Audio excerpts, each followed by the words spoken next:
My sister and I were both adopted from the same orphanage. When we got to choose our paths, she picked a prominent family in Edenorf City, wealthy, influential, and utterly untouchable, but the heir turned out to be twisted and cruel. He tormented her day in and day out. I chose the unassuming Moss family. They didn't have the fortune or the status of her new family, but they treated me with genuine warmth. In time, their youngest son became a business titan. And he married me, giving me a life filled with more happiness than I'd ever dreamed possible. Consumed by jealousy, my sister secretly strangled me. But when I opened my eyes again, I found she had shamelessly stolen the life I'd built, this time choosing the Moss family for herself. "Carmen," she sneered, "now it is your turn to suffer." I almost laughed out loud. Did she think the Moss heir was some simple jackpot? Chapter I opened my eyes on the very day my sister Hazel and I were to be chosen for adoption. "I am very obedient, and I can do all the housework. Please pick me," Hazel simpered, putting on a show of perfect innocence as she clutched the hand of Brad Moss. "The Moss family's youngest son, so—" "She was a reborn, too," Gerald said, a refined woman, her voice cool with confusion.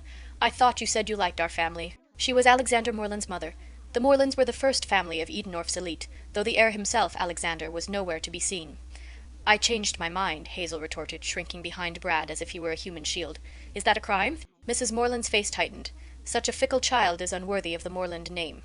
Then her gaze softened as she turned to me. "You seem like a good girl. Come with me. We have a son at home you'll like." I simply nodded and took her outstretched hand. A triumphant gleam flashed in Hazel's eyes, as if she'd just won a great victory.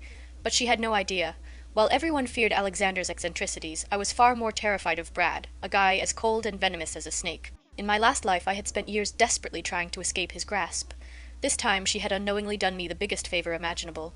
As Mrs. Moreland stepped outside to get the car, Hazel sidled up to me, her eyes full of contempt. "Enjoy your new life, Carmen," she whispered. "This time you are the one who will suffer." I didn't even bother to reply. Her gloating was nothing more than a clown's performance. She thought she had secured a fresh start, but the joke was on her. She hadn't escaped a fire. She had just jumped headfirst into a hell far more brutal than she could ever imagine. After I arrived at the Moreland estate, Mrs. Moreland gave me a private suite and hired a small army of tutors for piano, dance, and etiquette. She was gentle but frank.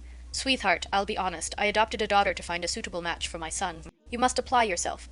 Alexander returns from abroad in a month. If he takes a liking to you, your future will be secure. Remember, the entire Moreland legacy will be his one day. I knew from my last life that Alexander had felt nothing but disdain for Hazel, and her time here had been miserable. I didn't dare hope the cold, aloof air would favor me either. I needed my own plan for survival." A month later, the Morelands held a grand ball to welcome Alexander home. The elite of Edenorf were all there, including the Moss family due to their close business ties.